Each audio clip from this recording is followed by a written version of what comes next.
तो कहानी के शुरू में हमें बताया जाता है कि रेज नाम का वायरस पूरे शहर में फैल गया है, जिस वजह से लोग ज़ॉम्बीज़ में बदल रहे हैं और एक दूसरे को मारकर खा रहे थे। फिर हमें एक छोटा सा घर दिखाया जाता है जिसमें 6 लोग थे जो ज़ॉम्बीज़ के वायरस से बचे हुए थे। उन लोगों में एक आदमी डॉन, जिसके साथ उसकी वाइफ एलिस, एक बूढ़ा कपल और 2 लोग और थे।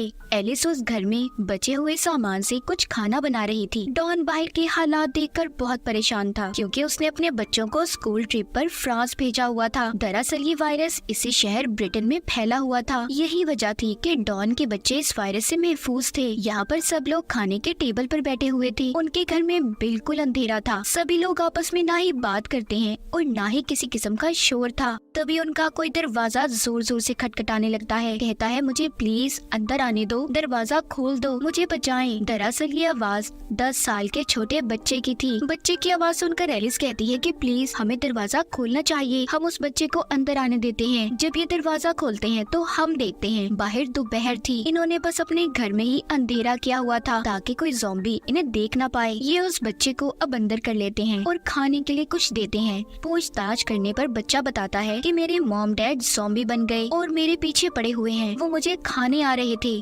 डॉन पूछता है कितने लोग थे? वो कहता है बहुत सारे। इनमें जो 2 और लोग थे उनमें से लड़की बहुत ज्यादा डरी हुई थी और बाहर झांकने लगती है। उसे दूर से बहुत सारे ज़ॉम्बीज़ की आवाजें अपनी तरफ आते हुए सुनाई दे रही थी। तभी एक ज़ॉम्बी अचानक से आकर सीधा उस लड़की पर हमला कर देती है। इर्द गिर्द भी बहुत सारे ज़ॉम्बीज़ आ गए थे और अंदर आने की भी कोशिश करते हैं। एलिस उस बच्चे को बचाकर ऊपर की तरफ जा रही थी। डॉन भी उसके पीछे आता है। वो एलिस को बहुत बार कहता है कि उस बच्चे को छोड़ दो एलिस, हमें भागना है, मगर वो डॉन की बात को नहीं सुनती। उधर वो बूढ़ा कपल बाहर एक और घर में छुप गए थे, मगर वो भी ज़ॉम्बी से बच नहीं पाते। जिसके बाद अब जिधर कमरे में एलिस बच्चे के साथ थी उधर भी बहुत सारे ज़ॉम्बीज़ आ गए थे। दूसरे कमरे में डॉन था। वो एलिस को पुकारता है, देखो इधर मेरी तरफ, मेरे पास आओ, मगर दरमियान में इतने ज्यादा ज़ॉम्बीज़ थे कि वो उनका मुकाबला नहीं कर पाती। तभी ये देखकर डॉन ने भी अपने दरवाजे को बंद कर लिया था। एलिस उसे बार बार आवाजें दे रही थी, कहाँ पर हो डॉन, मेरी मदद करो। मगर डॉन उस साइड का दरवाजा बंद करके दूसरे दरवाजे से बाहर की तरफ भाग गया था। उसके पीछे और भी बहुत से ज़ॉम्बीज़ थे जो भूखे उसकी तरफ भाग रहे थे। हम एलिस को देखते हैं जिसकी आवाज मदद के लिए आना अब बंद हो गई थी। डॉन बहुत शर्मिंदगी में रोता भाग रहा था कि उसने अपनी बीवी एलिस को छोड़ दिया, उसकी मदद नहीं की। आगे जाकर उसे तालाब में वही लड़का मिलता है जो इनके साथ घर में रह रहा था। वो कश्ती को चलाते हुए हड़बड़ाहट में पानी में गिर जाता है। उस लड़की को भी ज़ॉम्बीज़ ने पकड़ लिया था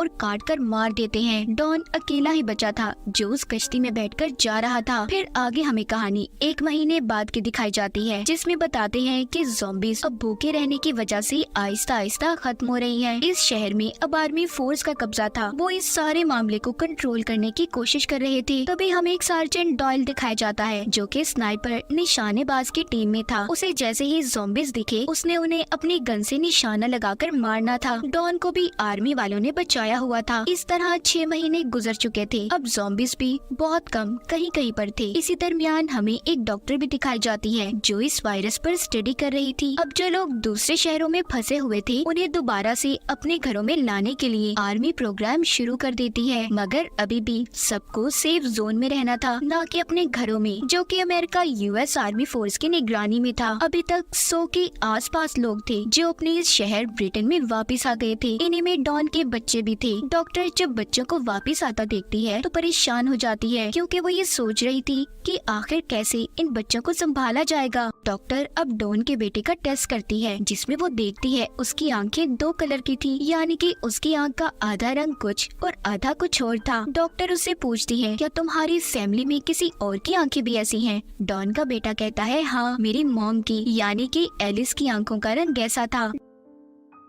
डॉन जब अपने बच्चों से मिलता है तो बहुत खुश था। वो दरअसल अभी भी इस सेफ जोन में रहकर आर्मी के साथ मिलकर काम कर रहा था, इसीलिए वो अपने बच्चों को उस जगह पर ले आता है जहाँ पर वो रह रहा था। वो अपने बच्चों को उनकी मॉम एलिस के साथ हुए हादसे के बारे में भी बताता है। रात के वक्त सोते हुए डॉन के बेटे को अपनी मॉम के सपने आ रहे थे। उसे ऐसा लगता है कि शायद वो अपनी मॉम का चेहरा भूलता जा रहा है। सुबह को जब डॉन अपने काम पर चला जाता है तो उसके बच्चे चुपके से सेफ जोन से निकलकर भाग गए थे और भागते भागते अपने घर पहुंच गए थे ताकि वो अपनी मॉम की कोई तस्वीर ले सके। तभी आर्मी को भी इनके बारे में पता चल जाता है कि 2 बच्चे सेफ जोन से भाग गए हैं, मगर तब तक वो दोनों अपने घर पर थे, जहाँ पर डॉन के बेटे को अपने घर के ऊपर वाले हिस्से से कुछ आवाजें आ रही थी। जब वो ऊपर जाकर देखता है तो उधर उसकी मॉम थी, यानी कि एलिस, जिसको डॉन ज़ॉम्बीज़ के दरमियान में छोड़कर चला गया था। फिर डॉन का बेटा अपनी मॉम के गले लग गया था, तभी उसे दर्द होता है। दोनों बहन भाई जब अपने घर से बाहर आते हैं तो देखते हैं आर्मी की फौज थी जो सेफ जोन में दोबारा लेने आई थी। वहाँ पर तीनों को क्वारंटाइन में रखा गया था। एलिस को बांधकर लैब में रखा जाता है। डॉक्टर उसका ब्लड टेस्ट करती हैं। वो ये पता करना चाहती थी कि कहीं एलिस भी ज़ॉम्बी वायरस से इन्फेक्टेड तो नहीं। तभी उन्हें पता चलता है कि एलिस इन्फेक्टेड तो हुई थी, मगर उसकी इम्यूनिटी इतनी पावरफुल, इतनी ताकतवर थी कि उस पर ज़ॉम्बी वायरस का असर नहीं हुआ। इसीलिए अभी तक वो ज़ॉम्बी भी नहीं बनी थी, मगर उसके खून या फिर किसी भी वजह से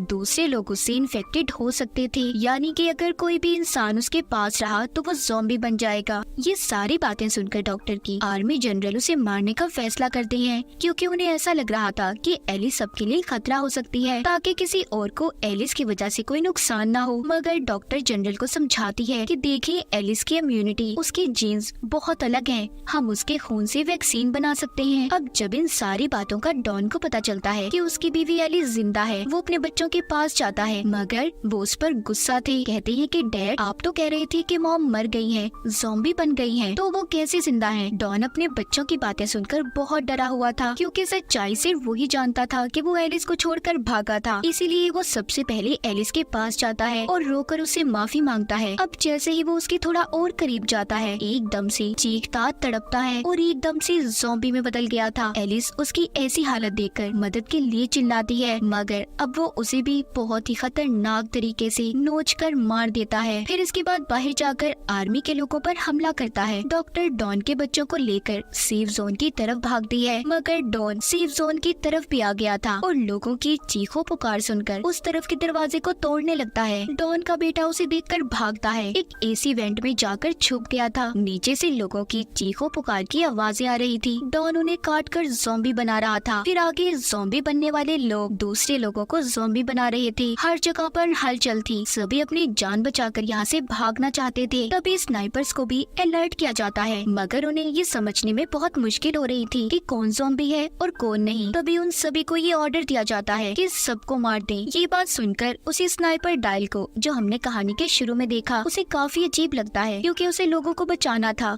उनकी मदद करनी थी, ना कि उन्हें मारना था। वो देखता है कि डॉन के बेटे के आगे एक ज़ॉम्बी आता है, जिसे वो शूट करके मार देता है, मगर उसने डॉन के बेटे को नहीं मारा था, इसीलिए वो अपनी इस ड्यूटी को छोड़ देता है। डॉन के बेटे को एक आदमी अपने साथ कमरे में ले आया था, जहाँ पर बहुत अंधेरा था। उधर ही उसे अपनी बहन और डॉक्टर मिली थी। इनके अलावा यहाँ पर और भी बहुत से लोग थे। बूढ़ी औरत बाहर का नजारा देखकर बहुत परेशान हो जाती है और कहती है कि आखिर ये सब लोगों को क्यों मार रही है। तभी यहाँ पर डायल आ जाता है, जो सबको यहाँ से चलने का कहता है, क्योंकि यहाँ पर रुकना खतरे से खाली नहीं था।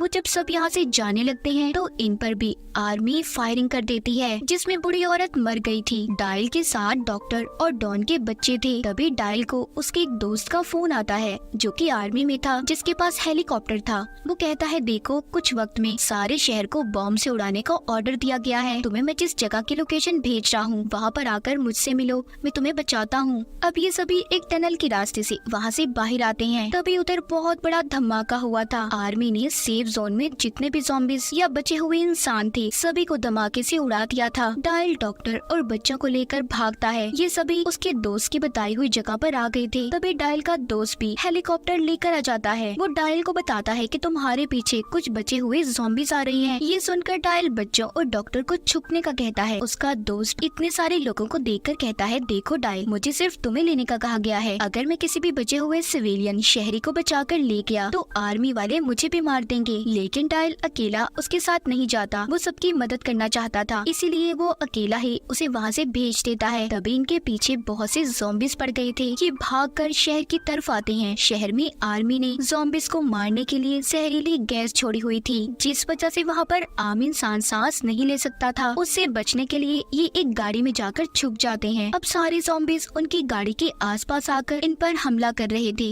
मगर गैस की वजह से वो ज़ॉम्बीज़ वहीं पर मर जाते हैं। पीछे आर्मी के लोग भी थे जो सबको यहाँ पर खत्म करने आ रहे थे। डायल और डॉक्टर की गाड़ी स्टार्ट होने का नाम नहीं ले रही थी। तभी डायल गाड़ी से बाहर निकलता है और गाड़ी को धक्का लगाने लगता है, मगर वो आर्मी की नजरों में आ गया था। आर्मी वाले उसे भी इन्फेक्टेड समझकर मार देते हैं। डॉक्टर बच्चों को बचाकर गाड़ी चलाकर टनल तक पहुंच गई थी, मगर वहां पर आकर उन्हें डॉन का ज़ॉम्बी दिखता है। उसने यहाँ पर डॉक्टर को भी मार दिया था। इसी बीच डॉन के बेटा बेटी भी अलग हो जाते हैं। डॉन ने अपने ही बेटे पर हमला कर दिया था, मगर उसके बेटे के अंदर भी एलिस की तरह ही ताकत थी, जिस वजह से वो भी ज़ॉम्बी में नहीं बदलता। तभी डॉन की बेटी आकर गन से अपने ही डैड को मार देती है और बहुत रोती है। ये दोनों बहन भाई स्टेडियम में पहुंच गए थे, जहां पर वो ही डायल का दोस्त आता है जिसके पास हेलीकॉप्टर था। वो उन बच्चों को देखकर सोचता है कि उसे इन्हें बचाना चाहिए या नहीं बचाना चाहिए। शायद वो इन्फेक्टेड ना हो, मगर फिर भी वो उन्हें बचा लेता है और अपने हेलीकॉप्टर में ब्रिटेन शहर से बाहर ले गया था। हमें शहर का नजारा दिखाया जाता है। फिर हम 28 दिन के बाद देखते हैं, जहाँ पर बचे हुए ज़ॉम्बीज़ एक टनल के रास्ते से पेरिस शहर में पहुँच गए थे। और डॉन के बेटा बेटी का क्या हुआ, वो कहाँ पर गए, इस बारे में हमें नहीं बताया गया। इसी के साथ इस फिल्म की कहानी भी यहीं पर खत्म हो जाती है।